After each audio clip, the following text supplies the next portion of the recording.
not doing it yet. It's preparing. Preparing. It's setting it up now. Okay.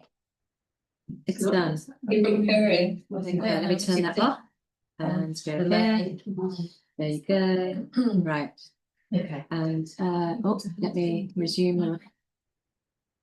There we go. We should say we're recording, but and we're also being broadcast. If you don't want to be seen on YouTube, then please sit out of the cameras very, very wide view. So I like as the talks have gone on, my introductions have gotten shorter, and you're really lucky because I pretty much have nothing to add at this point. We have had such a ride through wormholes and memory holes and ghost holes and a lot about AI. It's been a really lovely 2 days, and we're now having our last talk, which is called potholes. And I think you may have looked at me funny when I said I think this one's called potholes. But after all of the stuff we've talked about, there's still one like important reality, which is that we still all exist within the art world. And you know, I don't work in an institution anymore, so I can say this, like the art world's like 10 years behind the artists. Like they don't, you know, it's like we lead the way and then they figure out how and if they're going to accommodate us. So when we started looking at this sort of work, it raised lots of interesting questions. Like you said, like which box do I even tick on anything? You know, like, what kind of work is this? Who's going to fund it? Who's going to show it?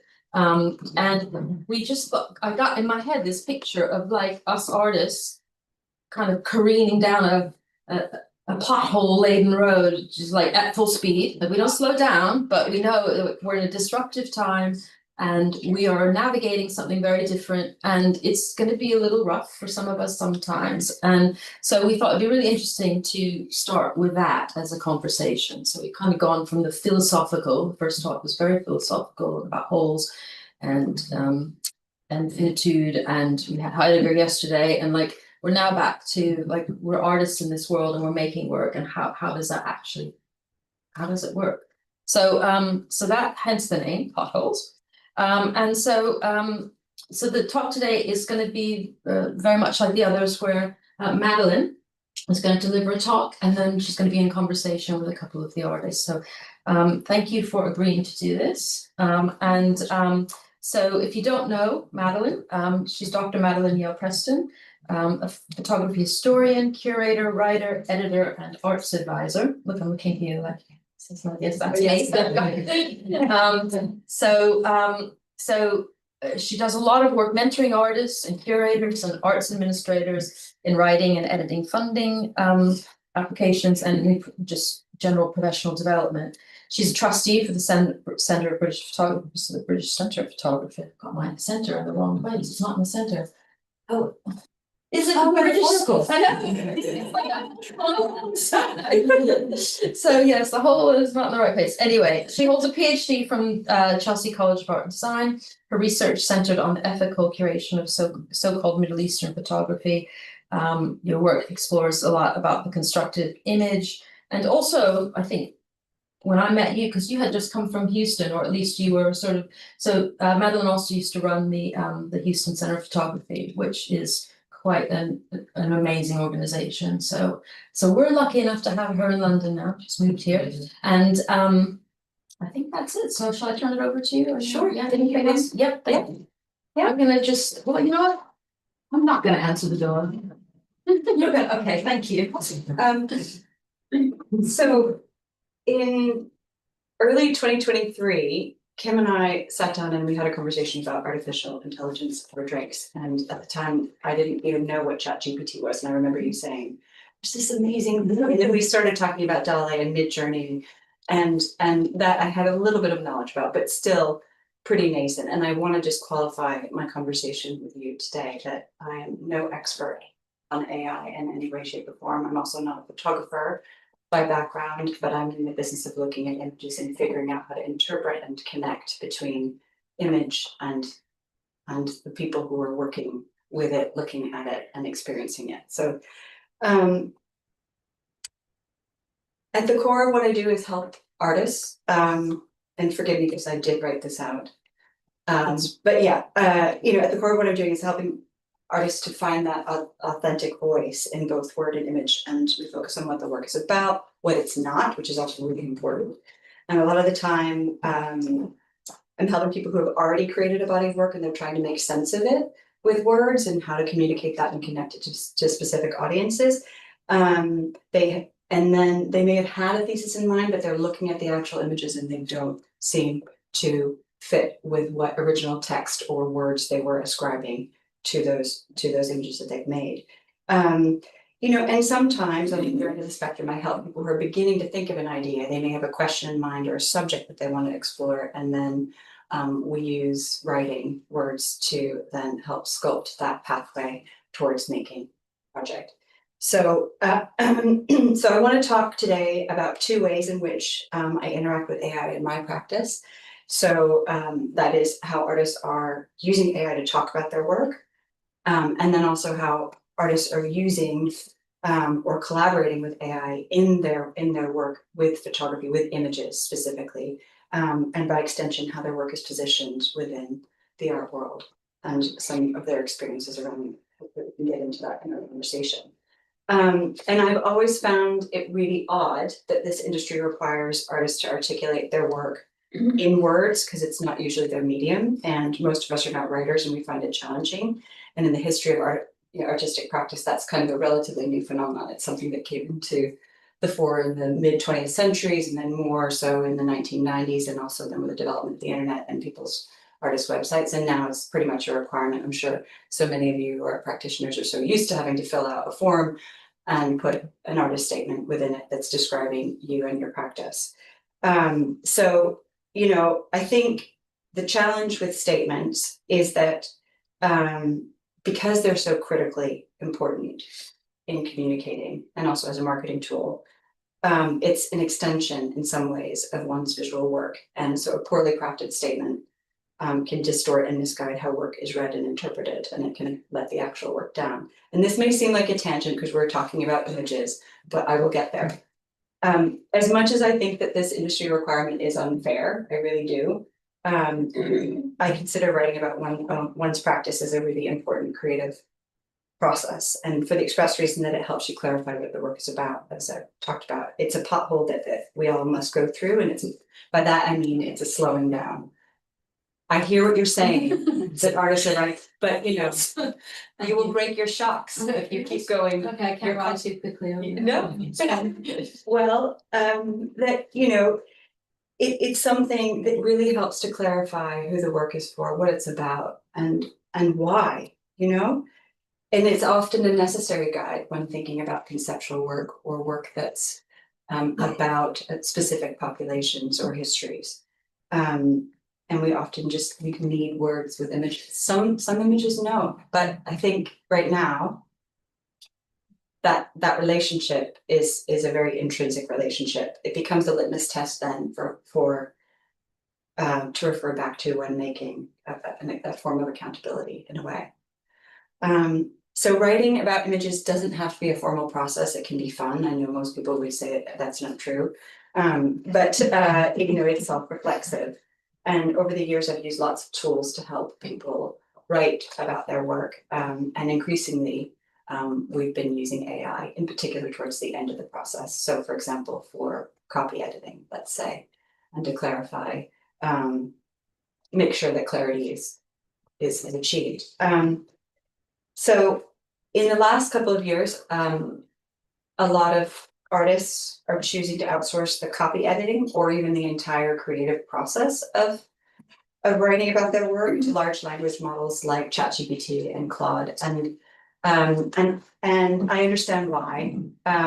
So I've read several hundred artist statements this year and funding proposals. And what I am seeing is that not across the board, but you can see in many instances, it seems to be a decline of authenticity. And by that, I mean, there's a clunkiness, there's an awkwardness, a disrupted flow, either within sentences or in a train of thought across paragraphs. And sometimes some artistic voices seem just to really be a form of synthetic speak.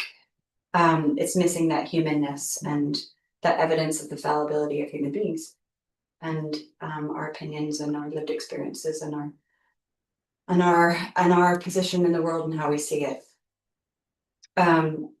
So a decline in linguistic literacy can extend to art itself, and so that becomes a degradation of visual literacy, where bodies of work seem more haphazard or less cohesive, tenuously held together.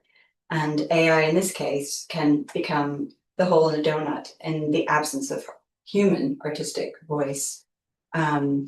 It could be said to be changing the toolbox and disrupting traditions in that way. And I'm not advocating for the abstinence of using AI in arts writing. I think that horse is bolted.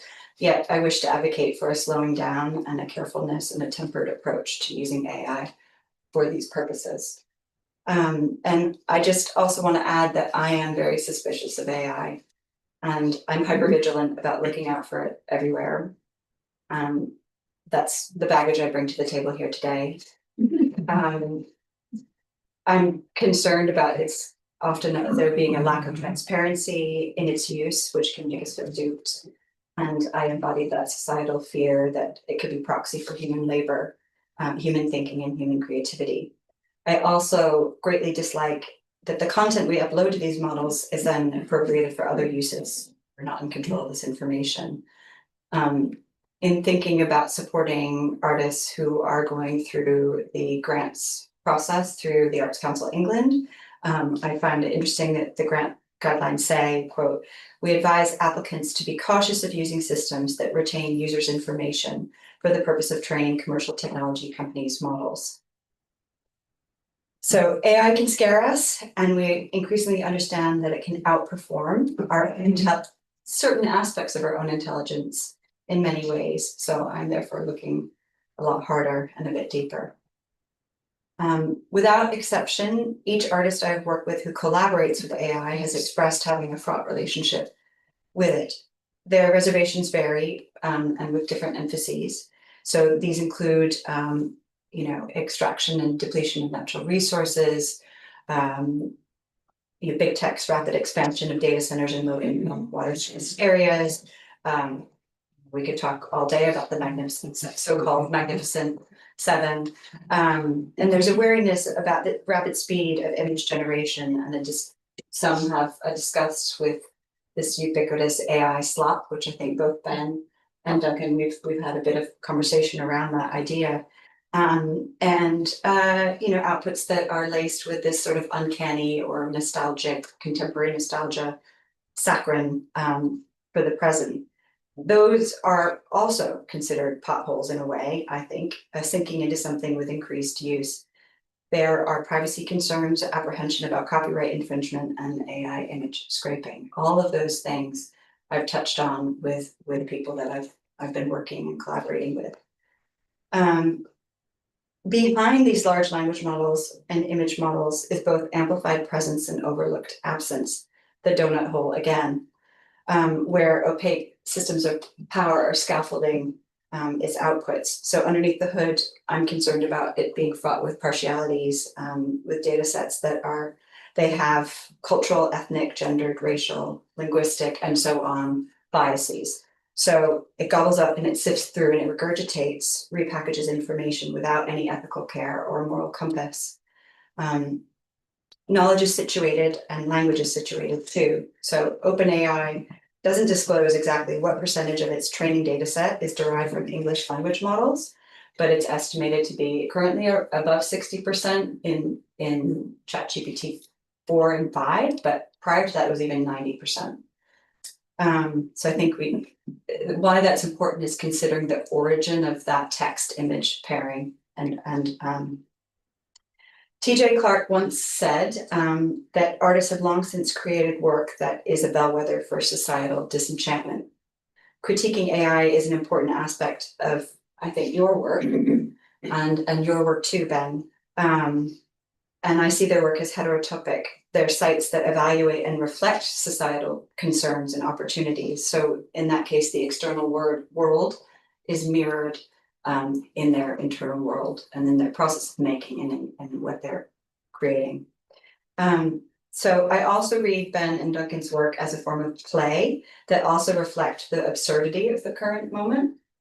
Rather than thinking about AI as what harm could it do, can we flip that around and think about what good can it do? We can look at AI as a site for opportunity and for radical imagination. In one way, you could say it's one giant semiotic experiment. So, or a way to think about systems of language and how we establish nomenclatures, how we name things. What's a system of signs? It's an experiment in how we communicate and care for one another.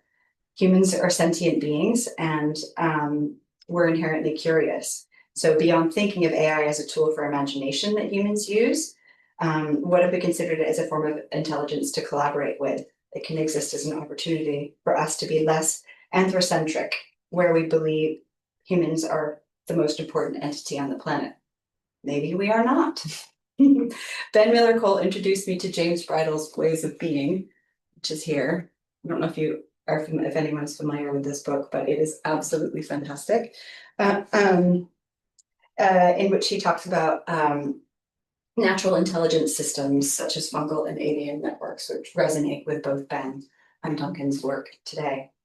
I like what Bridle proposes about AI. Its purpose is to open our eyes and minds to the reality of intelligence as something doable in all kinds of fantastic ways, many of them beyond our own rational understanding. So it can show us things we never thought possible. It illuminates networked systems and networked creativity. I wonder if we can perceive images created with AI as a new chapter in a long history of appropriation, montage, and digital manipulation. So I then got to thinking about John Stezeker, who was inspired by Walter Benjamin's writings a century ago, in particular the Arcades Project, where the human experience of shock, so it's a societal sensory overload when bombarded with an overwhelming amount of external stimuli. And I love how Stezeker's collage work poetically explores these fissured relationships. So it's a constant rupture and repair with found images collected. It's a mashing of fragments from different times and different places that pronounce their incompatibility in form. So it's a commentary in a way on the ubiquity and the instability of the image. Jeff Wall's digital manipulation is a stitching together of multiple images to form one art historical illusion. And Wall's creations are often after something. You actually raised this too. Yeah, it's after something else, as in a sudden gust of wind after Hokusai, a borrowing, or one might even say as a theft of something else to be rehashed anew, a betrayal of the original. But what is the original? They can be read as precursors to synthetic composition. There are many ways to distinguish art that incorporates AI from the genealogies of montage and collage. One avenue is the dominance of the machine, what some call a synthetic creativity, and its perceived existential threat to the value of art, to our own creativity and our existence. It's easy to reject it, to say it isn't art, and that the hand of labor is too distant. Those creating works with it are sometimes considered promptologists rather than artists, slickly attuned to text image modeling. We are suspicious, many of us are, of large image generators' ability to surprise us and the speed of their creation. Art made with AI often carries a wow factor that can elicit a strange form of jealousy and fear. This fear is not unfounded, I think. Large AI image generators are built on that unregulated image theft, pilfering images and others' artworks without license or reproduction remuneration. This poses a genuine crisis to both value and authorship. Still, debates about photographic veracity are omnipresent throughout histories of photography and even today. And many of us still want to believe in the photographic image. We know we can't, but we want to believe it. It's an unrequited love affair. Perhaps images created with AI are here to remind us that we should have moved past this romantic point of view, that photographic truth is a myth that we've long needed to let go of. I think images made with AI sit within their own discrete practice, deserving its own discourse and its own platform. However, the terminology remains contested, in part because the discourse is so new. What do we call this? Is it AI photography? Photography using AI images, or is that even necessary? In thinking about this talk today, I wanted to fill that pothole over and over, and I was getting disrupted by terms like using AI or collaborating with AI when talking about artists and how they're engaging with it. And I feel that this uncertainty speaks to a deeper question. How much should the machine matter in the making? Photography has always been destabilized by technological innovation. What's different now are the mechanics, the speed and the surprise and the generative play that emerges. Part of this challenge in labeling what it is about is our desire to distinguish different kinds of creativity and authorship. So this is a chance to think about more plural, hybrid forms of authorship. When I'm working with emerging artists who may not have taken the art school route, who may not have deepened knowledge about or connections with the art world, they often ask how they can become successful. They want to know how their artwork and they can be seen and valued, how they can make a living with it. They are curious and they want their work to be taken seriously, to be exhibited and published and collected. We talk a lot about the landscape for sharing their work, and often we talk about the tangible object connoting meaning and value beyond the image itself, the print. We get into the nitty-gritty details of things like editioning and sizing. However, perhaps this is becoming an outmoded way of thinking about the photograph, and AI is helping us to transition our thinking. This digital platform is helping to change that too. I often think about how value is ascribed to the photographic object and how that value is extended to the artist, whether or not that's a good idea. Sometimes artists are in an identity straitjacket because of it. I see value as consummated through forms of cultural and economic capital, through forms like critique, residencies, exhibitions, publications, public collections, gallery representation, sales, and patronage. I'm fascinated by models like ones used by the Arts Council England in recent years to explain the art ecosystem and this idea of this runged ladder of success, which can be so disheartening to so many. There are rarely shortcuts, and those working at the intersection of AI and photography probably have it even harder than others, as their niche is only just getting carved out, and at a time when the art market for photography is depressed. Historically, the art market for photography has been referential to the myth of a singular canon. This becomes even more powerful when the market is not buoyant like it is now. The art market is clinging to what holds economic value, and then that has a ripple effect to cultural spheres too. I love that AI disrupts this myth of a singular canon. Annoying as it may be to some, it is a metaphorical pothole causing us to slow down and think, as I said earlier. It's changing our relationship to photographic tools and traditions, not least because it can be wholly created on screens, its status as a tangible object now uncertain. It becomes something you can get lost in where meaning is still uncertain. Thinking about platforms for art incorporating AI, there are more and more platforms for it, and yet that are forms of acknowledgement that it does deserve a place. For example, Petrie Photo is launching its third digital platform, and the existence of galleries like Fellowship XYZ, which and actually the Wrong as well.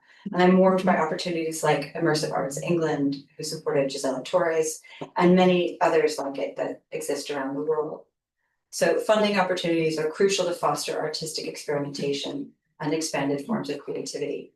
More museums need to look at it closely, as it is not going away. This means exhibiting it and collecting it. So there's something that I also want to touch on, which is the perception that art using AI, working with AI, collaborating with AI is quick and easy to make. And that may be true, but to create good art, and that's a whole can of words, collaborating with AI is quite the opposite. The art world has been slow to recognize this. The tide is shifting, but we're still in that awkward middle ground where the art has to prove itself. I have worked with a few people collaborating with AI who are lured into its speed, and they wish more than anything for a quick resolution to their aha moment. Often they make images, and then I work with them through the slow process of refinement. Going back to the value of an artist statement, it is often such an effective way to get to the core of why and for whom. In a lot of art with AI, I think that the concept and the process are its currency. You have to slow down for the potholes. So thinking about how we value and how we trust AI, I think we need to have more clearly defined ethics and etiquettes for art collaborating with AI in order for it to be embraced in the art world. And central to those conversations about images created with AI are around authorship, trust, and authenticity. And part of that, I think, is about transparency. But I really am conflicted about what that means. What is the importance of transparency here? I think you and I went to see Libby Heaney's exhibition, and not everything is necessarily disclosed there.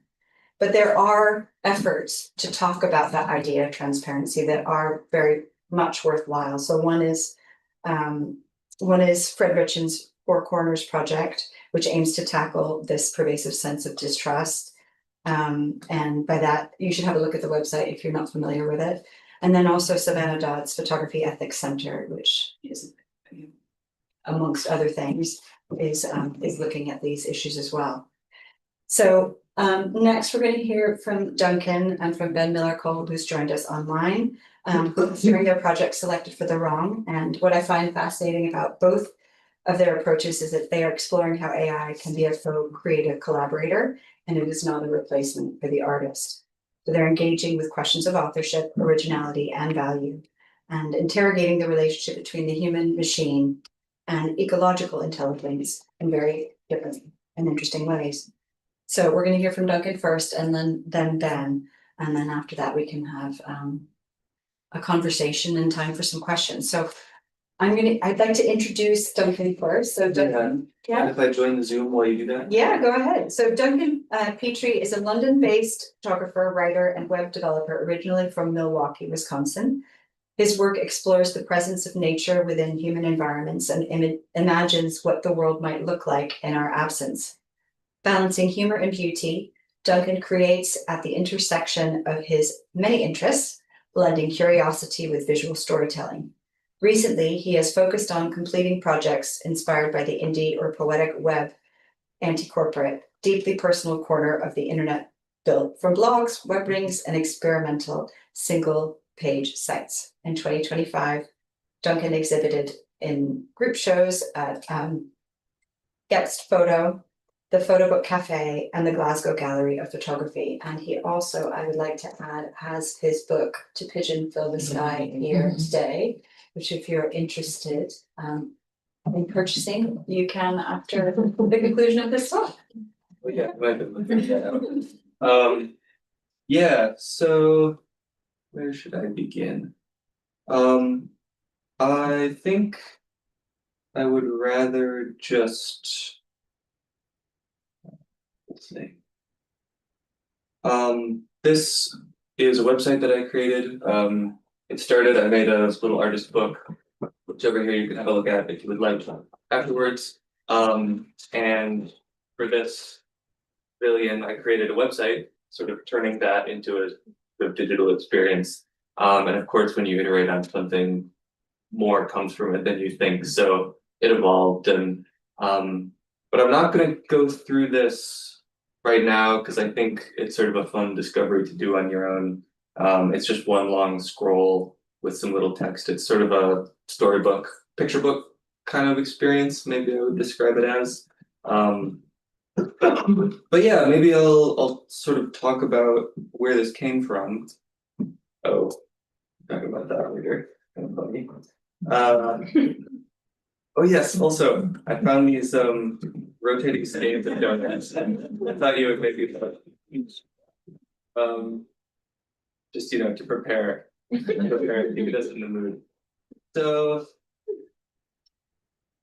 where did I begin? I studied photography at uni, and I found a lot of photographs in that time that I look back on.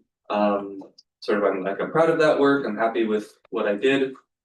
But then when I graduated, I went to do this software engineering internship. And I spent a year sort of learning how to be an adult and have a job and all of those things. And I took a break from photography. And when I came back, to photography, I started, looking for pictures again. My process is sort of, I just go for walks, and it's kind of a similar to street photography, where you're sort of looking for miracles and hoping that, you come across them. And my new work I just thought was really bad. Again, what does that mean? But I wasn't capturing miracles in the way that I was looking at the best of my old stuff. And I thought that I sort of had got some things that I really loved. One of the signifiers of that, I think, is that a lot of my old photographs of a tree or a building or whatever, there'd be a little bird in the corner. It's in the other room, but there's a book that I brought of some of that work, and the picture on the cover, it's just a nice light with a house and a tree, but there's a little bird in the corner, and it just adds that little bit of dynamism, which I think is really important in a photograph. And none of my new work had that. Because I was working as a programmer, I had all of these colleagues who were shouting AI in my ears all the time. So the thought occurred to me, like, what if, going back to that traditional photographic canon, what if you don't need to find punctum in your images? What if you can add it in post? What if you can add the dynamic, the decisive moment, that dynamism after the fact? What if you don't need to do the hard work anymore? And that's really what it was, is I realized I just wasn't putting in the time that I had at uni. I was looking back, and you only remember the miracles. You don't remember all of the failures, all of the horrible pictures. So I thought, oh, that's really interesting. Like, you could be a photographer taking pictures of empty skies and add birds to them. So that's what I did. I started with some analog work that I'd done over the past couple of years. So let's go on in, and I'll show you a couple images. Click. Number one. So things like, this isn't a pigeon, but things like this. I really love this image. It's just a chance. I thought that I missed this bird, but I didn't. And it's film, so you can't see it. So it was a sort of a surprise. It's a miracle. You get your film developed, and you look back, and it's like, wow, you feel like you've been touched by some divine something. I love this stuff, but so that's sort of how I was thinking about the old work, is in this sort of analog form. And then I took a lot of pictures of empty skies, things like this. There's one up in the corner up there. You can see, I love that picture. Just the emptiness of it, and the colors I really like. But I took these and I opened them in Photoshop. There's a thing called generative fill. Let's see if I can open this up and show you a little bit. But you make a little selection, and then you right click, and you type in what you want Photoshop to add, and theoretically it will do it. It will not do it very well, which is something else that I learned. Is I did this maybe 15 different images. I walked around and took pictures of emptiness, and then I took them back to my laptop, and I tried really hard to generate flocks of pigeons. And one of the things about, so you can see some of the final results up there. They're covered with names, but one of the things that I realized is it really was a very inadequate technology for what I was trying to do. So I like this pigeon a lot. It looks sort of poetic. But this is how it works. So I started with this empty image, and then there you go, a pigeon. And this, I think, just on its own, this is the first one that I included that's altered in the project. It feels a little bit like a miracle, I think. Like, I actually like this, and I think maybe it adds something. The light looks nice. It's sort of a funky splay. I don't know. There's something there. But this is not a project about being complacent with that. This is a project about madness. So we went on. Maybe now I will show you one of these. So this is one of the final images that I made. I like, coming out of the chimney. This one sort of looks like a turkey right there. And so like I had seen AI generated work before, and I sort of thought, okay, I'll just select the whole sky and say flock of pigeons, and then it would give me this. But this file, it might complain if I try and open this. It's a lot of layers. It's like 100 different generations on top of each other. And I had a really hard time trying to get it to do what I wanted it to do. I would say, give me 3 pigeons, and it would give me 1 big pigeon. And I would say, like, give me a flock, and it would give me 3. So I fell into this hole, you're talking about like promptology. Like I found myself adapting my language to fit the machine. So I would say, like, give me 100 million pigeons, an unfathomable amount of, an opulence of pigeons, and it would give me again like 4. But so you can see down in the corner here. Collective noun for pigeons. It's an opulence of pigeons. Yeah, no, I like that a lot actually. Oh, so this is one of the prompts in here. Maybe we can talk about this after. It's not super related. But there was this project called Golden Gate Claude, which is they identified one of the parameters in a large language model for the Golden Gate Bridge, and they turned it up. And so then everything, let's talk about it later. But I used that. I was trying to get more interesting results and trying to get it a little more. So I was using references to the Golden Gate Bridge, and I named all of the pigeons. So I put in all the names and the prompts, and I got all of these. 350 names, I think. Was that what they were? Yeah, something like that. Some of them are up there. You can feel free to move the magnets and name your own pigeons. Yes. That's Feel free. If you want to take a name or two, you're welcome to. I don't know what I'm going to do after with all those. But yeah, so I spent a while doing this, and again, like every couple pigeons is a different one. So I was having on these things. What I want to emphasize is like there was labor in this, which I was not expecting to be necessary. But it was kind of nice, and I enjoyed it. It is really play. But then.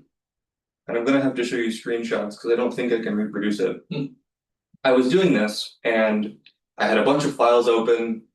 Photoshop was cranking, my fans were really loud, And then I zoomed in some interesting way, and I got these little visual glitches, they showed up.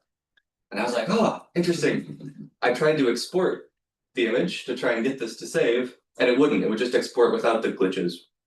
I would zoom in, and it would change, something like this would happen, and then it would go back. And there were all of these different iterations, like I would pan around and it would change. Photoshop was just it couldn't handle it, right? And I started taking these screenshots of these like really perfect collages, I think, that, I didn't do this, I helped maybe. But I don't know, like what I realized is like I found my miracle. This was what I was looking for. I thought that I would have to generate it, but at the end of the road, I found it again. And that was really sweet, I thought. But I love these. So this is sort of here's a long version. So yeah, so that's that. Another thing I want to quickly touch on, and then we can go to Ben. About labor is one of the things I noticed after I did this is that what I was using AI for was something that I have the skills to do. I can go out and take pictures of pigeons a lot better than it can generate them, obviously. It would not be that difficult for me to go to, I don't know, Trafalgar Square, wherever the pigeons are, and just spend like a couple hours. I would get plenty of pictures with pigeons in the sky. That would be easy. But instead, I spent several days not only coming up with names, but then positioning every one for the website. If you go in and look, like they're all individually placed. I typed in all of the percentages for like how far across the image, literally hours and hours and hours. That's something that AI would be really good at. Like currently, this is the kind of thing where when people think of it as a tool, like this is what the tool is for. But I don't know, I really enjoyed it, and there's something I think to be said for sort of maybe it's a form of empathy, like trading roles or trying to use me as the machine and trying to have the machine do the human thing. Maybe I will finish with that other too many windows. I had this project that's currently paused, but I may continue it after seeing this. Where's it? Content.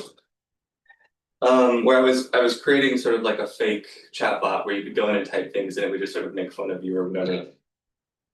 But I was writing these responses to try and mimic what AI would sound like.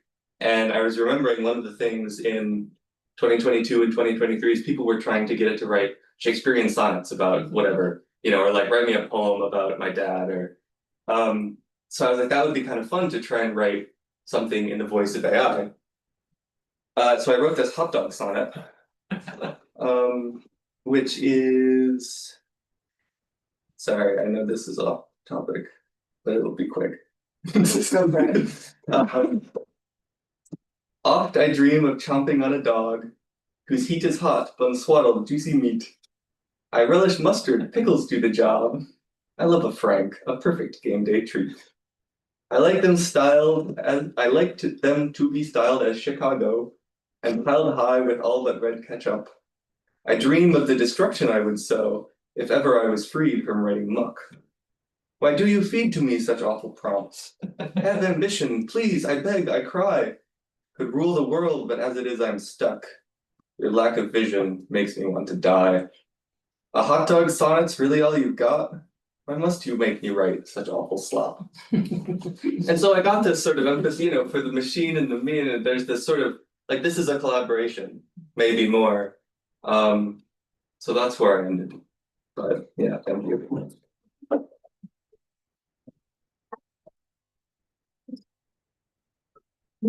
Thank you, Duncan. Now we're going to hear from Ben Millar, who's joining us from Glasgow. So Ben is a photographer exploring the intersection of visual arts and technology, collaborating with AI since 2017. He has drawn not to seamless simulation, but to the creative potential of errors, breakdowns, and unexpected outcomes. His work reimagines photographic traditions through AI, blending digital image making, sculptural composition, and print processes to examine how human and machine creativity intertwine.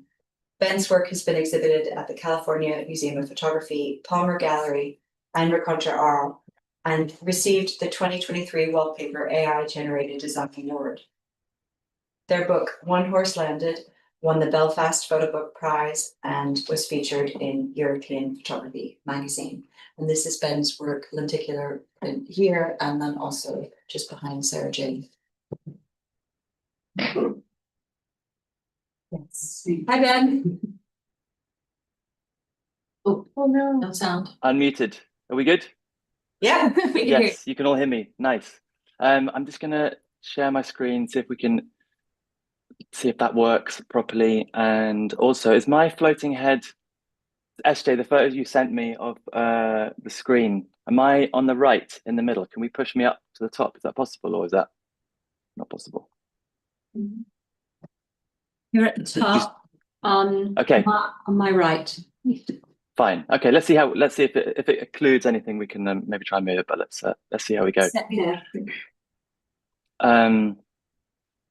So yes, I am. I would say first and foremost a photographer, and for the last 7 or 8 years, I've been using various AI systems to explore the relationship between human creativity and machine intervention in the image making process. And just more broadly, the evolution of the creative process in the age of AI, and most importantly, what it means to be a creative human.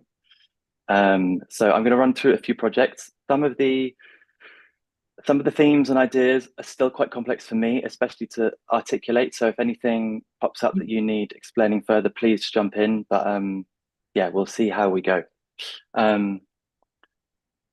So it all started in 2017 when I came across a website called AIweirdness.com by a researcher called Janelle Shane, who was using these recurrent neural networks, which are kind of way before ChatGPT time, these narrow focus AI systems, very, very loosely modeled on the human brain, whose sole job was to find patterns in text and then attempt to mimic the original data set. So you could give it poetry or prose or Japanese or English, and it would use probability to generate text one character at a time. In her case, she was training RNNs on really small data sets of superheroes and ice cream flavors, and in this case, food, and tweaking the parameters and coming up with some really exciting and funny output text, which you can see here, going in with like chocolate chip cookies and lemon bars and coming out with whatever these are, straw does she fuck egg pasties. I'm not sure I want to take a bite of that, but all very funny and essentially stress testing AI, much like Duncan was doing with his pigeons, kind of like cultivating the glitch, and felt very much like what the surrealists were doing back in the 1920s with their automatic writing.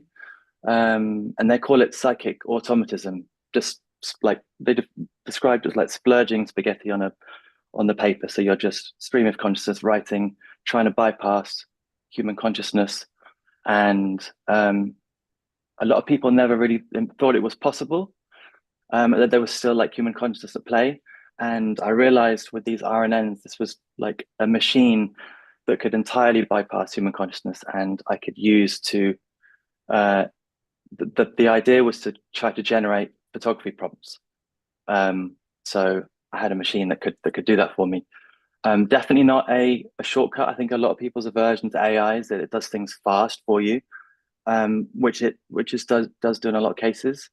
But for me, it took about 10 days to build the RNN. I had no prior history or knowledge of programming, didn't know how to do it, didn't understand Python, but just followed a very, very dense tutorial. And yeah, it took about 10 days. So not a shortcut, definitely a long cut.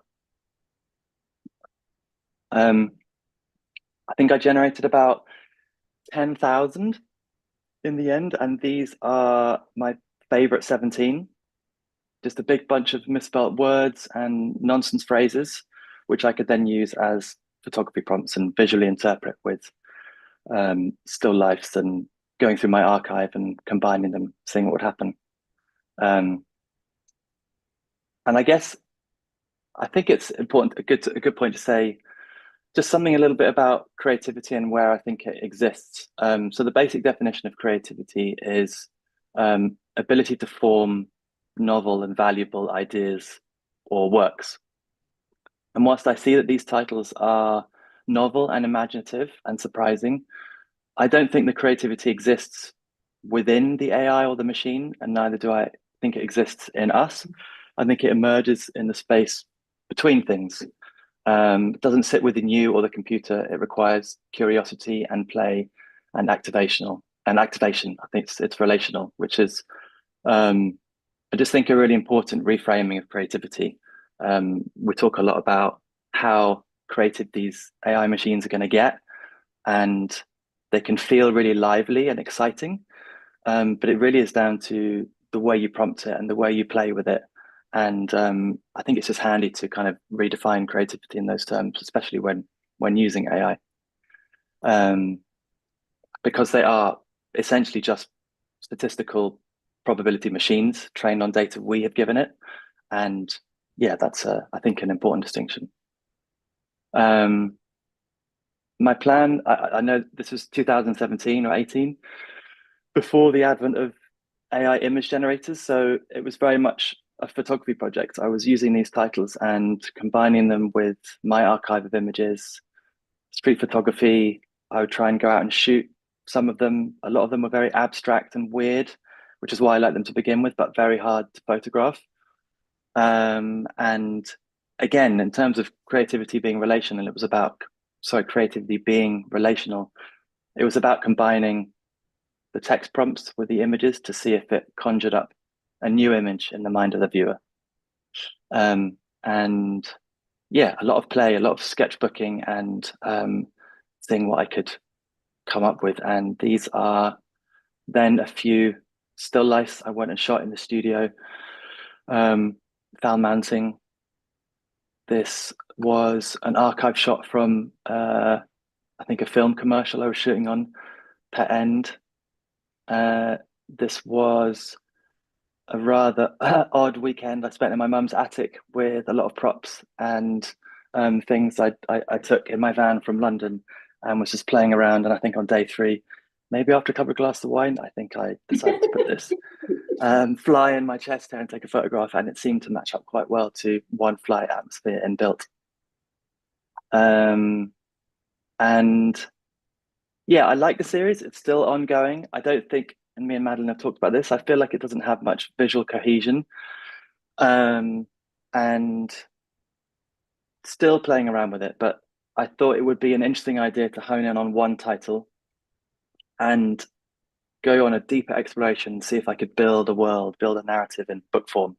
So this was One Horse Landed, which I won the Belfast Photo Festival book, or was one of a few winners. I wasn't the only one, but yeah, a book from one of the titles. And move forward to 2022 or 3, and now we're seeing all these AI image generators. And originally a photographic project, just going out and taking photographs. I now had these AI tools which could allow me just to put the titles directly in and start generating images. I would never just put Night Nurse. It was like a lot of prompting and a lot of playing with text. And I mean, I've got hundreds of pages of notes on prompts and comparison tables, and seeing how vague you could make it versus exhaustively detailed, long 3-4 paragraph long prompts. But yeah, playing the same game, seeing if I could create images that matched up well to the titles. So this is, yeah, computers can't jump, and still ongoing. So this is completely AI generated. This was a portrait shot in terms of aspect ratio of kind of a wet face mask in the studio, and then wanted them all to be landscape, so I've generatively filled it to kind of expand it out to the right. This is Shepherdess Mess on incline bench press. Actually, a title I came up with just by doing the whole surrealist wordplay thing on an A4 page and getting stuck into a bit of alliteration. And yeah, this is very AI to me. Still, like me and Duncan and Madeline talked a few days ago about the ick that we feel from AI images. And I'm always trying to make my images look like photographs. This does feel quite glossy and HDR and a little bit AI. And I'm still trying to kind of figure out what that means. I don't actually like the aesthetic of AI images. And yeah, it's something I'm still trying to kind of figure out. But this is, I feel quite AI, and I think I've talked to some people about this, and they have an aversion to it for that reason as well.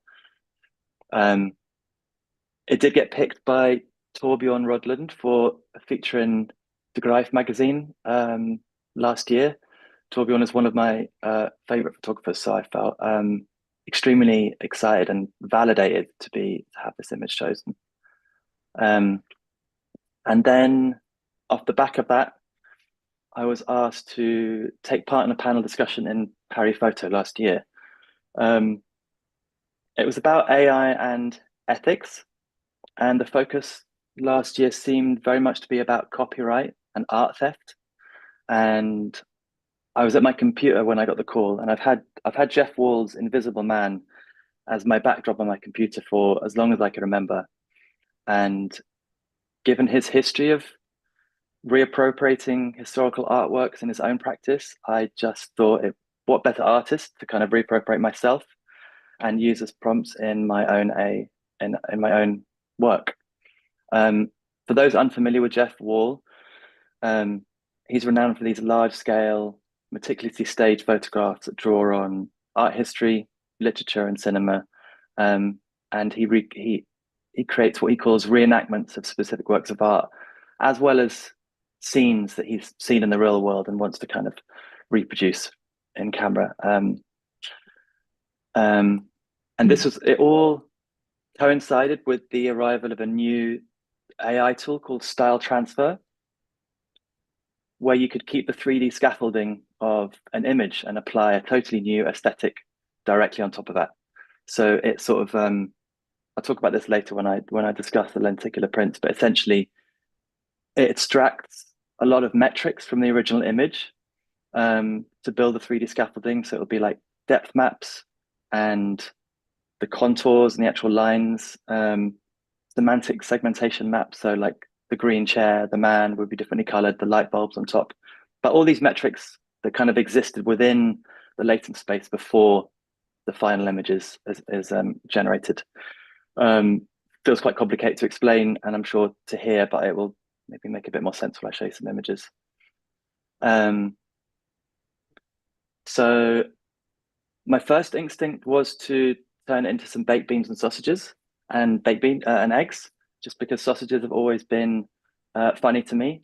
But I realized it didn't quite add that much to the conversation, so I switched it up and went for more abstracted Petri dish growing molds and fungi and stuff like that. And I remember showing these to Brad Fuerhelm, who runs American Suburb X, as well as his publishing his book publishing company, Nearest Truth Editions. And he suggested looking into the Wood Wide Web, which is a concept to describe the underground network of fungi that connects trees and plants and allows them to communicate with each other and share resources. And I just thought it was the perfect metaphor for AI, which is in itself a vast interconnected web that allows for creative exchange and collaboration. So I went for fungi and mushrooms. And it quite quickly became an exploration of the threshold of originality. So how much of the original image could you keep in terms of structure and run through AI and then turn it into an original work of art? You know, where did that threshold lie? I kind of wanted to see if I could keep the original structure of his images, but transform it past a certain point where the human figure was no longer visible. Yeah, the architectural framework of the scene remained intact. And yeah, I think this was very intense in terms of number of prompts, and it's using a software called Magnific. And I've taken a few screenshots of some of the options that you basically, in the top right, you can see style 23%, structure 10%. So this sort of, you get the original image to choose from, and then you get a separate image as the style that you want to kind of copy. Weirdly, I ended up just putting the Invisible Man in for both the original image and the style I was trying to emulate, which was, again, just trial and error. And the prompt was a close-up view of a diverse collection of bacteria and fungi and spores, realistic fungus bacteria spores, 1.4. The 1.4 is the weight you can give to certain words in the prompt. So, and they vary in size, shape, and color, ranging from pale whites and creams to rich browns and oranges. Some mushrooms have slender stems, while others are more bulbous. The arrangement is dense, with many mushrooms overlapping each other. The background is dark, emphasizing the vibrant colors and textures of fungi and bacterial colonies. I guess the point is that prompting can get quite, I think prompting is an art form. I don't like the term promptologist. It feels too close to like JPEG wizard and prompting. It just feels a bit odd to me. But I think it is a new language that you learn, and it takes a lot of trial and error. And each AI system that you use, such as Ideogram, Midjourney, Magnific, they all have slightly different ways of prompting. So it is very labor intensive, essentially. And yeah, the first two are, so this was the final image that I went with, which I'll show you at higher def in the next slide. But the first two, I think, were examples of style transfers, which I don't think passed the threshold of originality. I think there was too much of the original Jeff Wall image in them. The second one was getting closer to my final image, but you can still see what looks like a green chair. So yeah, just a very interesting experiment, I thought, in terms of what it means to use AI and the evolution of the creative process when you're using these new AI systems. So this is the final image. And I guess I'll show you a few in the series. So yes, this is in the lenticular print, which is, I think, above the screen. This is after a sudden gust of wind, after Hokusai. It's quite a fun game to play to try and figure out what the original Jeff Wall image is. But this is the original sudden gust of wind. I hope Jeff's all right with me using it in his image in this presentation, but I thought it was important and interesting to show, as well as the original artwork that he's referencing, which is this one. So yeah, this project is just essentially following the chain of inspiration from this image to Jeff's, and now to this final image of the mushrooms. A couple more. So this is after the destroyed room. Playing the same game, lots of iterations, tweaking the structure, retention settings, and the style, and lots of prompting. Doesn't immediately give you what you want, so it's time consuming and labor intensive. So yeah, it's this is the original by Jeff Wall, and this is the piece that he was originally referencing, Eugene Delacroix's The Death of Sardanapalus. The last two in the series are After Vampire's Picnic, and this final one, After Spring Snow by Yukoi Mishima. So the next part of the project is I'm using lenticular prints. So you've probably seen them in gift shops, which they're those images which shift as you move.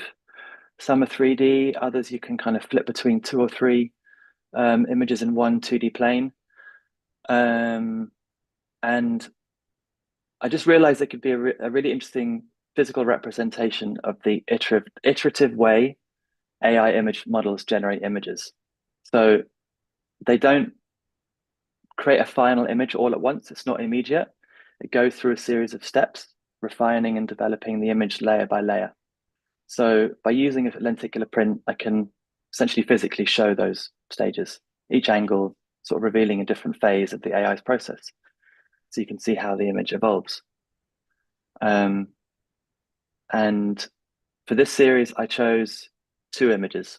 So the one in the lenticular print above you is a depth map, which I'll show you in a second. But I was trying to visualize the latent space within the AI model. So like I said before, it extracts from Jeff Wall's images a bunch of different metrics as scaffolding to create this like 3D scaffolding, and then the prompt essentially comes in and decorates the scaffolding. So there were 3 that I thought would definitely be used by the AI model. One is this canny edge map, which is essentially just all the lines and the contours. This is the semantic segmentation map. So it's splitting all the different subject matter into and blocking them out and giving them different colors.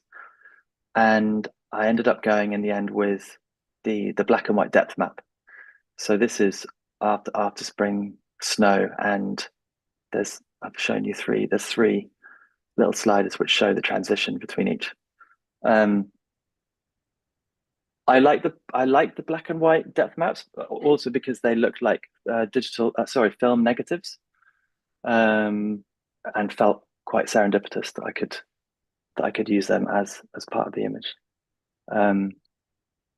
And I think there's one more after this.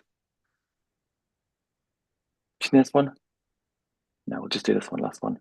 So you can see the original contours and shapes of Jeff's image here. This is kind of the biggest transformation, and that all the people have gone. But you can just about see this curve here, and the back of the man is changed. We'll do one more. I'll take a sip.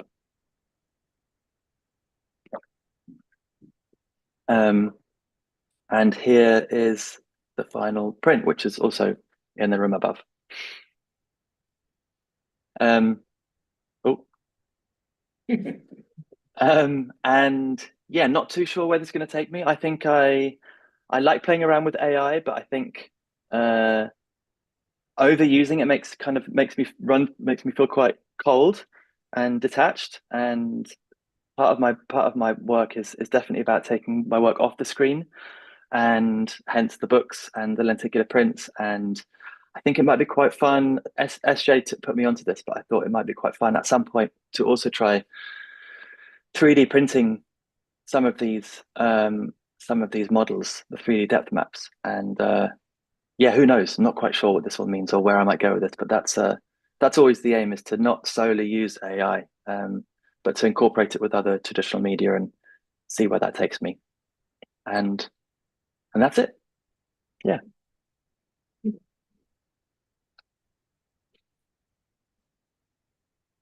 Thank you, Ben.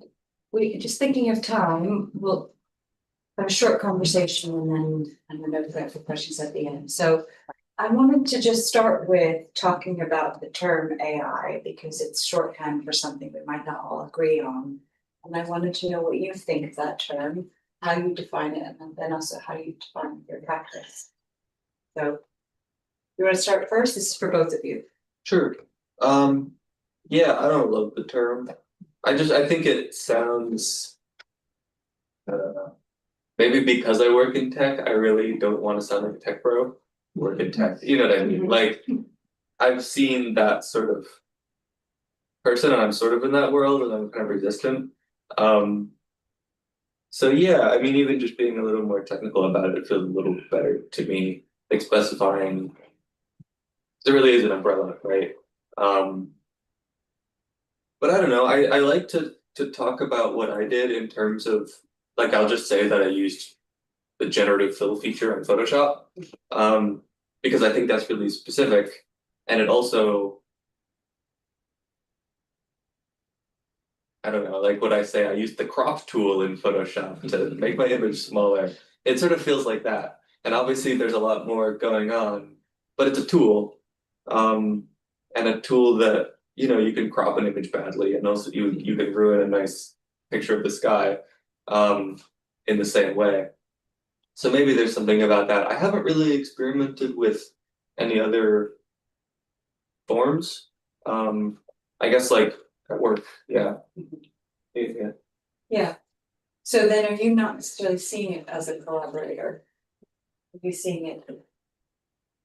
Yeah, As a I'm a tool. little resistant. I think it could be in the future. I think for this, it was in the way that, like, if you go outside with the camera and the light is bad, like the light is your collaborator. It's sort of fighting against you, but you're also getting something unique from that, that you wouldn't get if it was good light. Like if it was a perfect tool, I wouldn't have gotten this, and it probably, the work wouldn't be as powerful or interesting to me. Yeah, I don't know. I mean, I guess it's a collaborator in the way that I think photography is probably the most collaborative art. I haven't thought about this at all. I could be wrong, but just coming to my mind, photography I think is a really, really collaborative art form, because it's really directly coming from what's right in front of you. Whereas, you know, painting or writing, it's a little more filtered through you. So in that sense of collaboration, does that make sense? Yeah. Well, I think. Yes, I'm just thinking of various forms of. Yeah. Including cameras. Oh, yeah. Or, you know, is this one way of considering, you know, is this photography? Is photography that's used making with AI, is that photography? Yeah. Yeah. Yeah, no, definitely. I guess when I think of photography, I think of me going out with the camera and thinking like, oh, nice shadow. But right, obviously it's a big world. Yeah. Yeah, I this honestly like being here and seeing all of the work has made me a lot more curious and interested to like play more with these tools. I think I've been a little afraid um of accepting the collaboration maybe. Because there's like that ick, you know? Like I don't want to be an AI artist, but also there's a lot of really interesting things you can do. And like I haven't really interrogated in my mind what I mean by that AI artist, you know? So yeah, so it definitely opened me up, I think, being here. Ben, how about you? Yeah, I think AI is way too broad a term, and I think it's really important we try to demystify it by calling it what it is, which is a bunch of hundreds, if not thousands, of different tools. And I prefer James Bridle's definition of it being machine intelligence. I think artificial is we're always defining these things in terms of how it relates to humans, but maybe that's not the most important thing to do. And it's just the blooming of a new intelligence, which he likes to label machine intelligence. Joanna Zielinski calls it an alternative intelligence. So I think that's way more useful, and I think it calls it what it is. I think the mystique of calling it AI, I think that suits the profiteering tech companies, and I think with this whole mystique around AI, the fact that if we think it might be creative or super intelligent, just plays into that, and I think it's problematic, and I don't think we have the language for it yet. It's like brand new on the scene. It's easy to label everything as AI because it's feels artificial or synthetic, but yeah, too broad a term. I think it's difficult to kind of understand what it actually really is, which is a large array of tools. Yeah. Is it a collaborator? Is it something that should be labeled as such? And as you were explaining a little bit about the prompting that you were doing, do you feel that there is a need to be disclosive? And on that point, we were talking a little bit earlier before today's talk about four corners. Is that important? I think it's yeah. I mean, I think it's really important. I mean, I think you're talking about like mystique and transparency. You have to, as an artist, you want to keep a level of mystique, and so you want to keep certain things to yourself. And we were talking about how much of the process and how much of the AI tools do I show behind the work that I'm creating, and does that take the mystique away? But at the same time, you have to be transparent because you want to show what this work is and how you got there, especially with AI, because people find it feels like a shortcut. Um, I was reading one of Duncan's links he sent about someone saying they see all this amazing artwork online, then they realize it's AI, and then they feel really disappointed. So we still have this immediate aversion to the idea of AI for that reason. But I mean, in my work, I totally see it as a collaborator. I like the idea that I can call it a co-creation. I think the idea of AI as the purest expression of interconnected creativity and a sharing of resources is really liberating and interesting. And it also helps us like move away from the myth of the sole creator genius creating all this art on their own. Like I wouldn't have been able to make this had it not been the chats I had with you, the guidance I had from Brad, the books I've read about on the World Wide Web, all these different concepts and ideas from other people. Like we're all standing on the shoulders of giants. AI allows us to kind of mash all these different concepts together, and yeah, it's a form of ego dissolution. It's definitely I'm handing over some of the creativity to the AI, and in the relationship I have with it, I create. And yeah, I'd say it's a collaborator. That's how I see it. Yeah, I think that you bring up a thing about showing people the context and like what the process behind it, because I don't know, I think I'm very audience minded, like despite my best wishes, maybe. I think a lot about like wanting to make what I'm saying clear, accessible maybe, is how I would describe that. And so like how I solved that problem, is that in the back of this, I just have a little grid of images. And next to each one, I put the location and then a little symbol that signifies like analog, digital, or did I add pigeons to it? Which I think is a pretty good balance because maybe you don't, you flip through it and you don't see immediately, so there's a little bit of wonder. But I've had conversations this weekend with people who are much more, they want to leave that ambiguity. And like I personally resist that, but I think that's maybe something I could get over. I think it's an ego thing. I think I'm still a little there's something about authorship that I haven't let go of that we're gonna all have to let go of. But like I would like to, it's just a hang up that, we all have hang ups, I guess. Yeah, but I the mystique of the art and like not showing your whole process, but then also wanting to make it clear that you put a lot of work into your work. That's a balance that I certainly haven't, maybe someone's figured it out, but I certainly haven't. Is that just because it's a form of legitimacy by showing Yes. that labor, by And I'm like showing afraid that of- authorship, and because it's nascent, because this field is nascent. Yeah. I don't know, maybe that's just because like I'm young and I see a lot of really good work out there. And like I want to contribute, I want to belong with these people. I think that's what it is wanting to belong. And if I feel like my work is illegitimate, then how can I, be friends with these people and get to a point where I'm on the same level? Like that's what the validity is about, I think. And there's this whole canon or old guard, that you want to belong to, but also it's changing and you can't really, do I want to belong? You know what I mean? Yeah, no, I understand what you're saying, and I think I've written and thought a lot about an idea that a canon is a mythical beast that needs to be smashed, and I don't really see it so much as maybe others do right now within the field of photography. But I think it's legitimizing practice, and I kind of understand in a point where we have that ubiquity of images all swirling around us.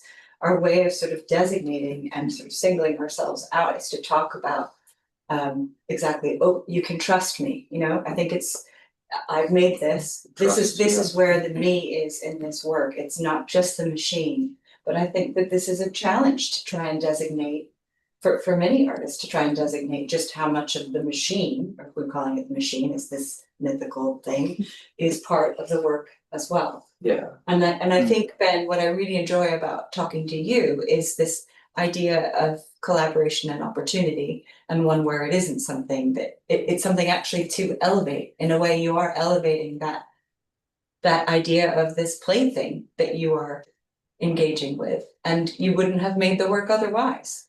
It's about that relationship. Your work is all about demonstrating a partnership. Yeah, and I don't know what work we're going to make with AI in the future when we've got over this AI hump, but mine and Duncan's work is both about AI, so I think it's important and interesting to disclose exactly how and why we've used it. Like Duncan, I love your glitch images of the pigeons, but I enjoy more reading the process of how you got to that point.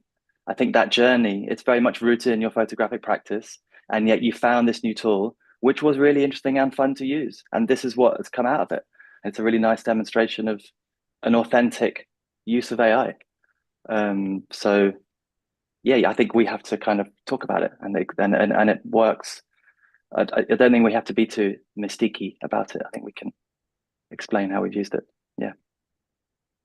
Do you bringing it back to the idea of a pothole? What does this idea of a pothole mean to you in thinking about AI as a disruptor? I think Ben should go first. I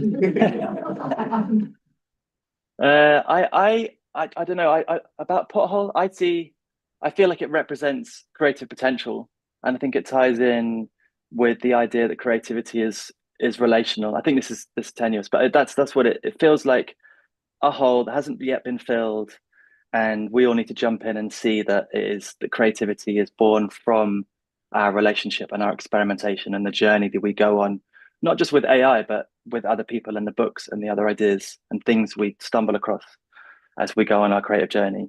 It feels, our relationship with AI feels like it's going to go in myriad different ways.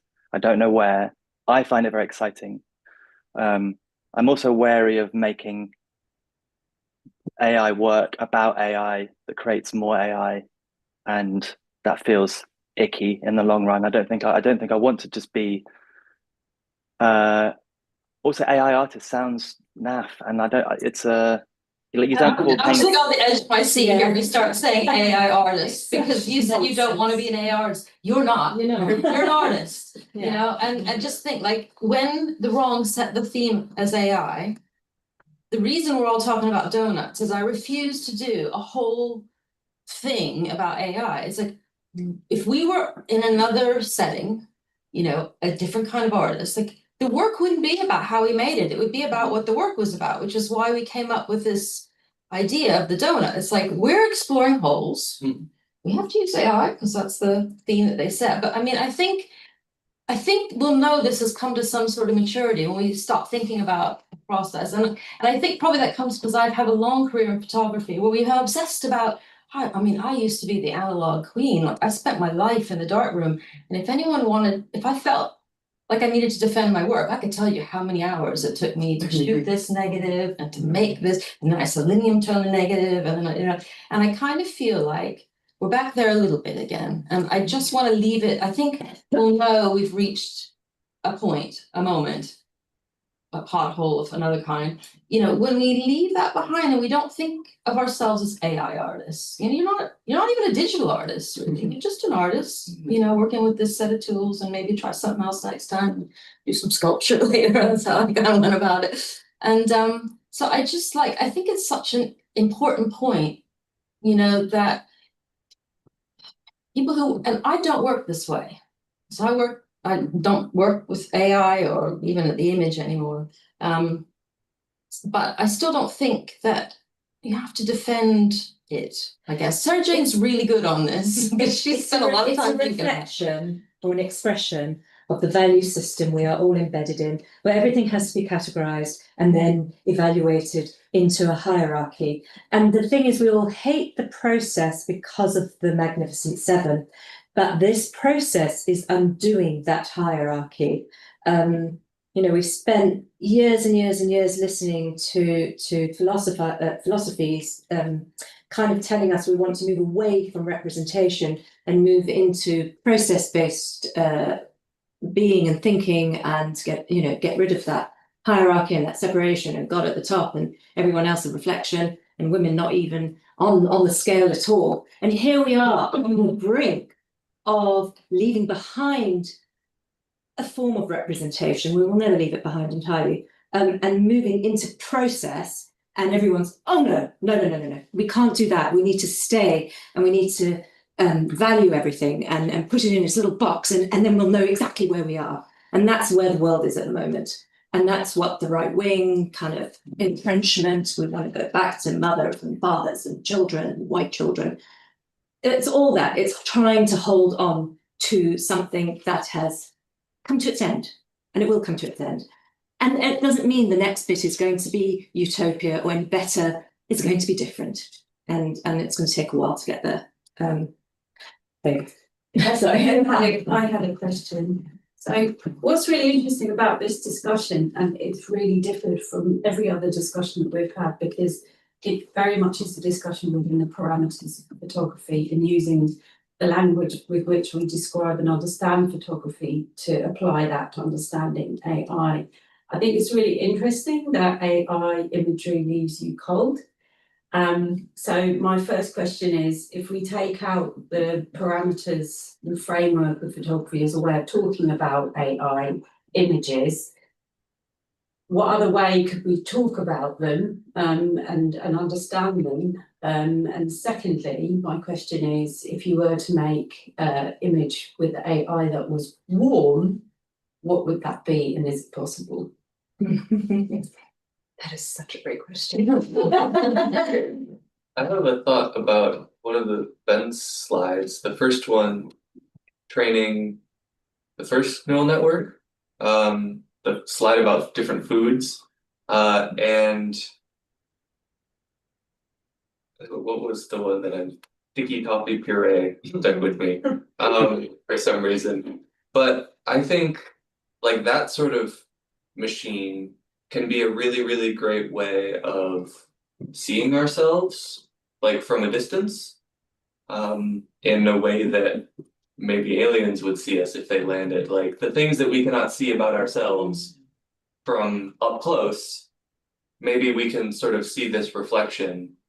There's some absurdity. Honestly, like the coldness, I think a lot of that is seriousness. Talking about, how like there's this move towards entrenchment and conservatism and everything.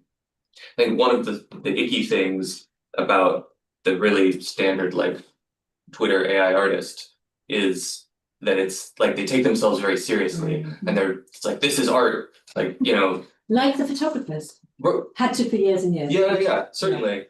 But there is a difference. I don't remember what the difference is, but I think there is a I don't know. difference. It's a defensiveness. that Yeah. leads- We think photography disrupted the painters the way that AI has disrupted the photographers. And so maybe in a way photography had to be serious because it was always fighting to be taken seriously by an art world which measured it and valued it and gave us a living if you passed the test, but most of us didn't. So I think there is a bit of that in there. It's that need to justify and to prove you're worthy. And I do feel I feel that in the kind of way we talk about AI. I also think that I keep going back to my damn dissertation, but I really think that the idea of letting the photograph go, but to be able to work within the photographic is what I feel like some of this AI work is about for me. It's not a photograph. Some of it's, we could argue about whether it's even an image or not, but it's this idea of approaching something with a certain sensibility that a lot of us have because of the way we were trained or the studies that we did, or just the way we see the world. Photographers see the world in a kind of very unique way. And like, I look out the window and all I'm noticing is the direction of the light, and I couldn't care less about anything else. So there's this thing about being able to have all those sensibilities, but not take a photograph, to make in a different way. And so a lot of the projects that I think were here, the 14 artists that are in the wrong, I think are doing that. They've come, most of them have come from photographic backgrounds, which I wasn't sure that they would. I wasn't sure where. I thought like maybe be coders or something, I don't know, but they've come from those backgrounds, and I think they've brought their sensibilities with them, but now they're playing in a different sandpit or something, I don't know. And I think there's something really beautiful about that, but we brought our baggage with us as well, and I think we brought our inferiority complex with us as well. and so superiority complex is always inferiority complex. The superiority complex is always, nearly always, and pretty much always probably built on an inferiority complex, and it's always a kind of defensiveness. I am good enough. I am all right. I have worked really hard on this image. Yeah. I can tell you how hard. Yeah. Listen. Can I ask you, as practitioners, in thinking about systems of value and monetary value, which this is really nascent, like this is a relatively unexplored space, how does that feel to create work and values. and does it matter? And how It doesn't matter to me because I'm poor and I'm going to carry on being poor and I don't care. I don't care. I make the work because I love making the work, and it doesn't matter what I make the work with. I make the work with some egg boxes or my computer or my phone. I don't care about the rest of it. And that's because I'm older and I just, I was an actor and I gave it all up. So. But I think there's something interesting about, okay, let's look at the wrong. I mean, no one's buying tickets to go to Venice and stay in a hotel and buy tickets to go see the Biennale. We're looking on our computer screens from our houses, don't have to pay a penny, Virgin, whoever supplies your internet, that's it. And so it's being kind of talked about as like a new paradigm, a kind of democratizing of the kind of, the experience of the exhibition. And it started me thinking actually last night that this is a practice that's very much related to that. It's this idea that maybe art becomes not about an object, but about a happening. And these kinds of happenings are easier because of the internet, because of computers, and maybe our practices become more about that. It's almost more like a performance. What we're doing is a performance, and coming together and talking about this stuff is a sort of performance. And that's how I felt this morning. Like yesterday went really well. I'm going back on stage tonight. Don't know what's going to happen, you know. And it's something really like thrilling and risky about that. And it's all been made easier by our access to technology. And so maybe our idea of what a practice looks like changes slightly, or actually drastically, when the definition of a practice isn't tied to a gallery space or an exhibition or Or an object. not an I think object. that, you know, and through you, I'm sort of hearing a little bit about this idea of the non-object and how this is the creation of the non-object. And photography for so long has had to justify itself to an object. Yeah. And what's fascinating, I think, is in the current moment where a lot of that has transitioned from a print that's on a wall to a photo book and an exploration of thought in sequence. Yeah. Or ideas in sequence, or feelings in sequence. So, but that's an object, you know, and how do we make this, if we're so accustomed to creating something for an event? Well, we didn't create anything for this event. We just created the event. We allowed people to come together and like, and like, you know, I'm going there, Sarah Jane, but I can't help myself. It's like we are in the quantum world now, and the quantum world is about waves, not particles. It's about happenings. It's about collisions. It's about I mean, that is the nature of reality. We're finding out it's not about an object anymore. We know that's just not real.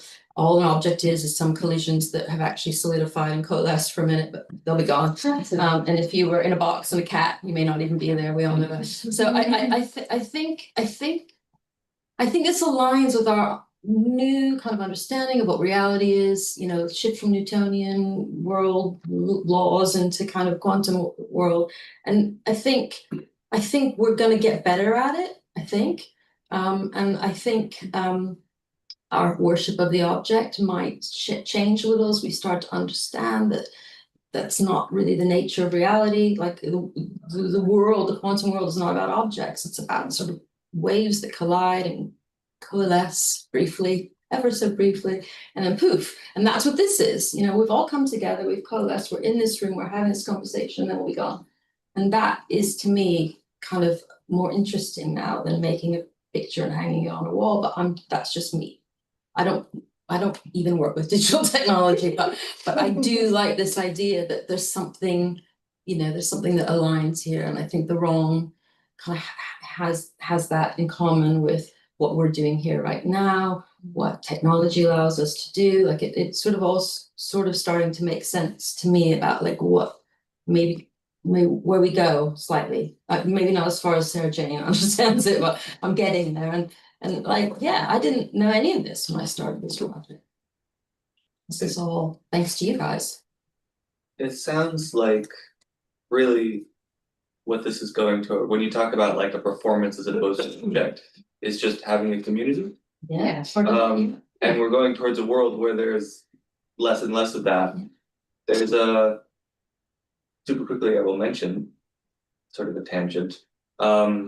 I read an essay about an idea for the future of the internet. There's a concept called dark forest theory, and which is sort of about smaller, I guess gatekeeping is sort of a word that would apply, but not necessarily in a negative way. In the way that we used to live in small towns and now we live in a global world where we're all part of the same sort of system.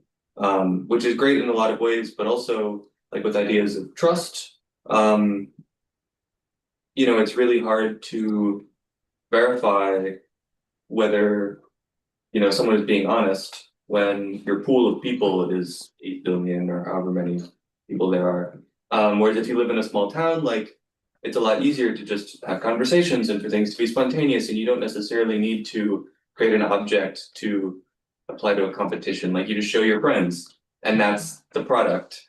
Yeah. And you all love each other. It's That's nice. Yeah. It's happening. And I love that idea. Yeah. And actually artists have always been like that anyway. I mean, I think artists supporting artists, like I always say, is the most important thing we do for each other and for ourselves.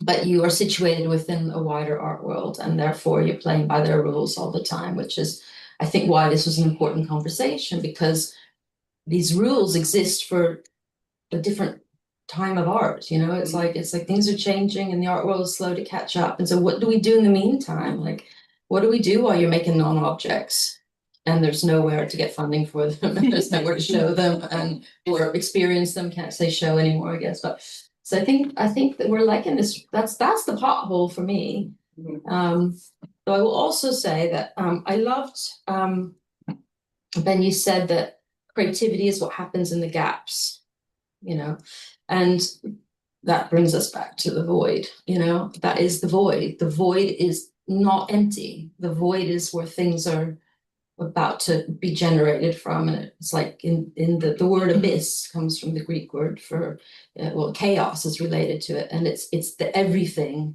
before the something. It's like the abyss is not nothing, it's just everything, you know, and then it coalesces into something. And you know, so I think that's absolutely right. I think those gaps are those places where everything is possible. And that's where creativity comes. And whether that's the gap between you and the machine, or you and me, or me and my unraveling vision of the art world in my head, like that's where it comes from. Yeah. And I think that's why the whole is important to this conversation, I think.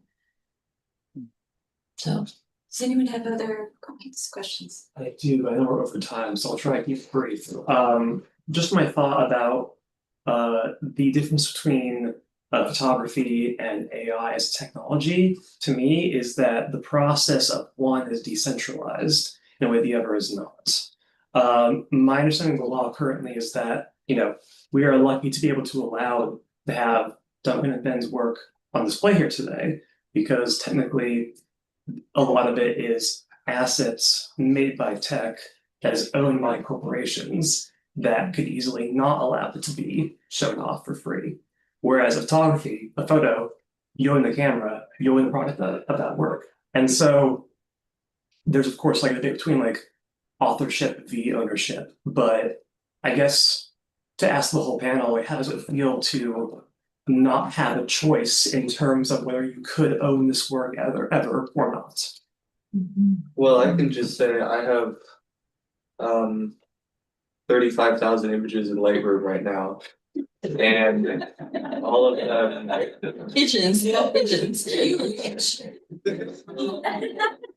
every single one. I mean, I'm sure they've been, I haven't read the terms and conditions. I'm sure they've been used for something. But like I'm locked in because I've edited a lot of them, and trust me, I've looked into this. You cannot export that data to another editing software. So like if I want to move to something that's not Adobe, I would have to re-edit all of the photographs that I love, which is horrible. Like I signed up when I was like 16 because someone said Lightroom, do Lightroom.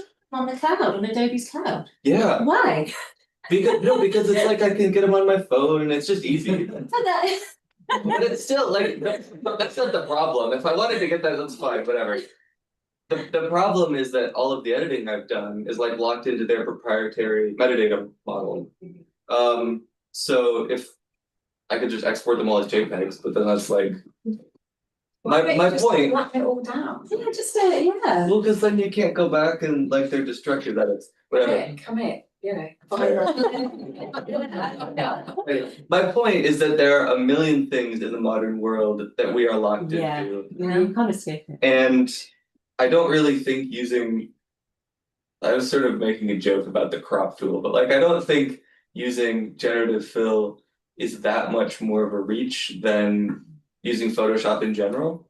No, it's not. I don't know. You're smushing some pixels around the screen. Yeah, and like That's there's all of it. I think like the copyright stuff is much more of a thing to be I don't know, like I'm making art about this world, so I'm going to use the tools of this world. I don't know. I mean I agree, and I think you're correct about the like owning something, whereas all digital art, like none of it exists. Nothing is real. Yeah. The internet is not real.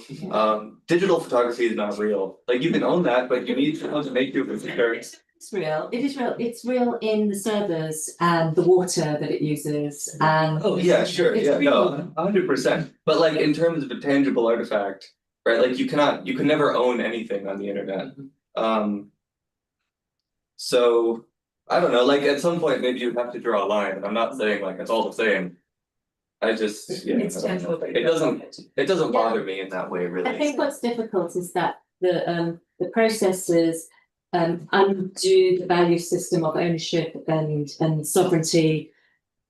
And we don't know how to deal with that because we still live within that economic system. So we're in a crux. We don't know which way to turn. It's like we don't want to have ownership, but actually everything is ownership, and you have to make a living, otherwise you can't eat.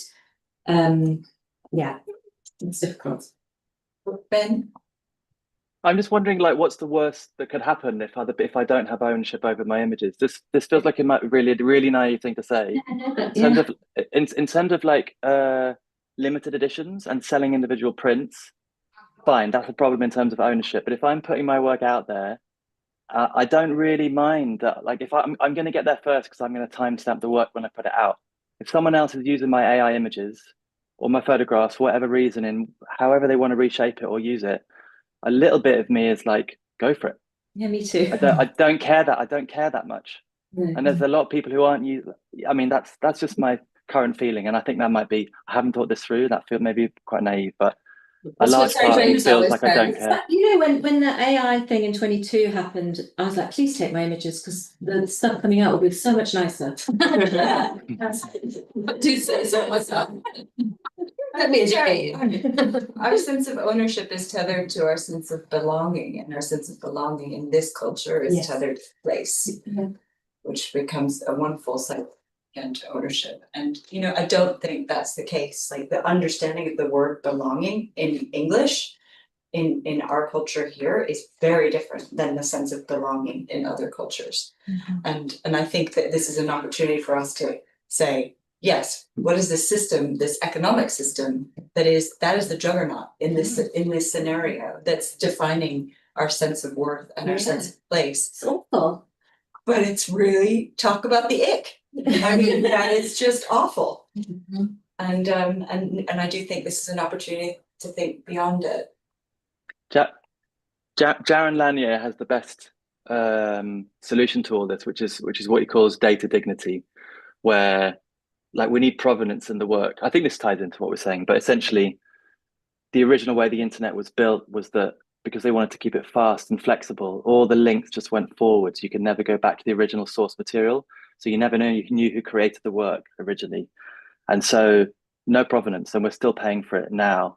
And I think we all need to be paid for our data and the content that we create. I hate the word content, but the content that we create. And that's a solution. Why don't we all get micropayments if we created anything, and if it ends up being used further along down the line by anyone, we get 0.001p. And the same, and we pay, and also like Save the Planet, pay for emails. Every email you send, you have to pay 0.001p or whatever it is. These micropayments. So it's like looking after the planet, looking after the people who made the original content, taking ownership of the data away from the big tech, because by paying us all for the original data, I think that's quite a good solution for ownership and copyright. Yeah.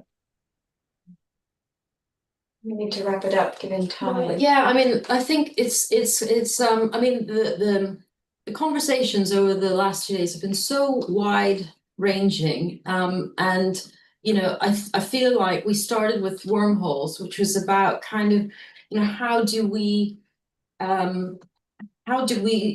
take what we think of as a sort of parasitic kind of model, the black hole, and how do we find the generative white hole in that? And so that was very kind of big and open thinking and such. But I'm kind of glad we've wound up in a place where it's like, let's engage with what's happening really now, and is there a better way forward? Which of course we haven't solved here, but we started a conversation, which is important. And and then everything in between. And it's been such a nice 2 days. And I have to say a million thank yous. First to the artists, we have 14 of them. And most of them, I think 8 of them have joined us, maybe 9 over the last 2 days, kind of talking about their work, being in conversation with people who've given their time, like Madeline, to come and kind of provoke us, you know, like you're a provocateur today. I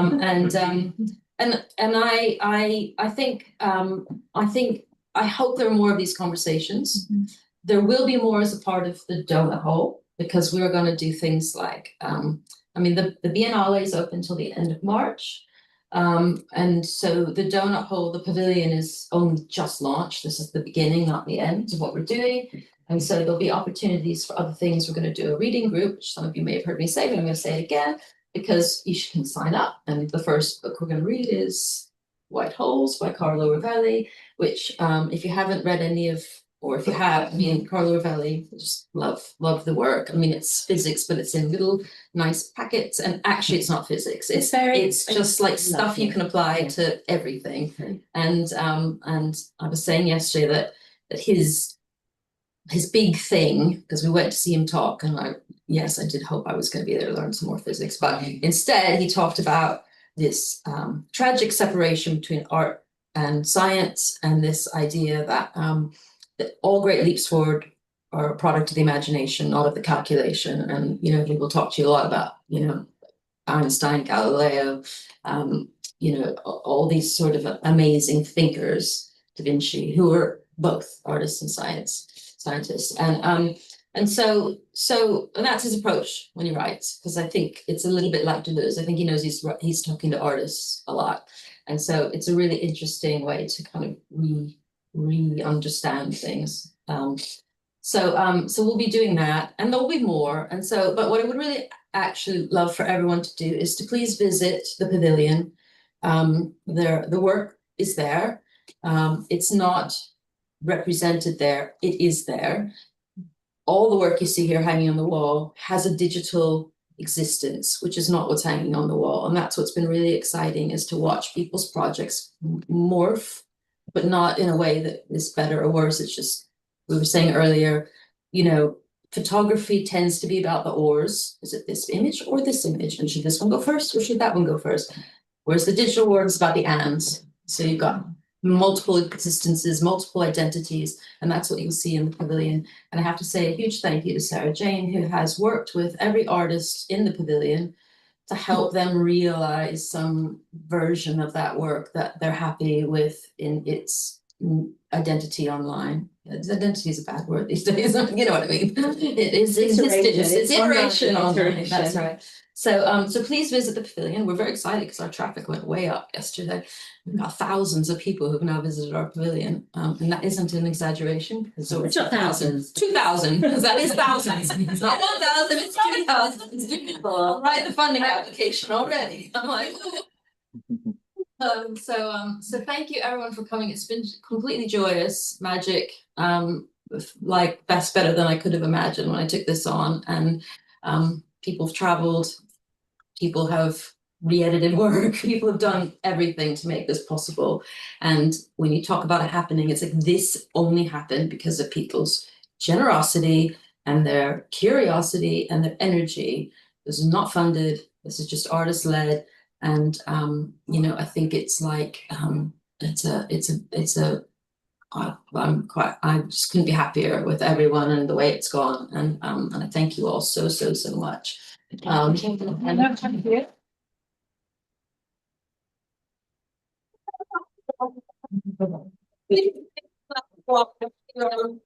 Not toast the end, but toast the beginning of the donut hole. And there's more donuts. We've never run out of donuts here. Do you want us to have a quick word, Madeline, before you go? Well, Do you want to have a quick word with Ben? I think I'm going to be I'll call you. Okay? Bye, everyone. Enjoy, Bye, thank you. your Thank you so much. Sunday. Bye. Bye. Now, should we? I'm gonna go get the wine. Take your Out of the way. I would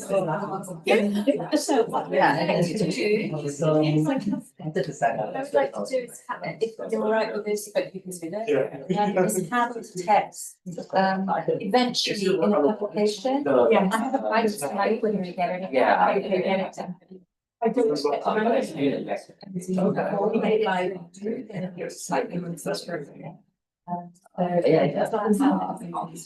Yeah. Him and I had talked about that too, she. I got it, it's like, who's during the break. My brain is too old. So. I said. I thought we could have an hour. Having something ready for the publication. But I said down the road. Yes, down the road. I would be just for me to. I would think after we finish, just like at the end of the 6 months, so stuff the next project is to bring it all into the publication. Because I think it's really valuable to do that, because we're not talking from Joanna's and Elizabeth's point of view, you know, we're talking from artists. Has she engaged? Did you ask her? No. I didn't ask because I didn't think she was right for it. But also I don't. I don't know, I might be wrong. She's very sweet. To have online, like, yeah. But I just don't think she was. Yeah. I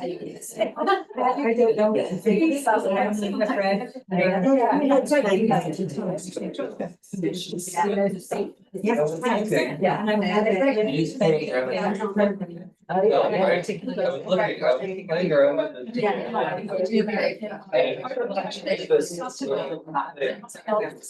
know. Just prior to. Engaged.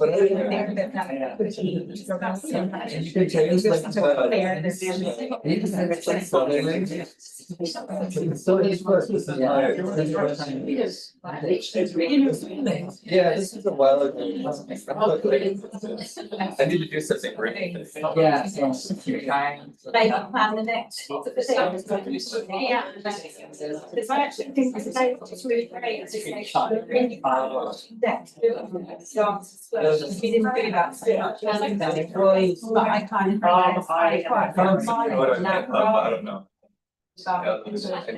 Because one thing about. But in terms, like, the video that you take. That's what's great about it. Nerd.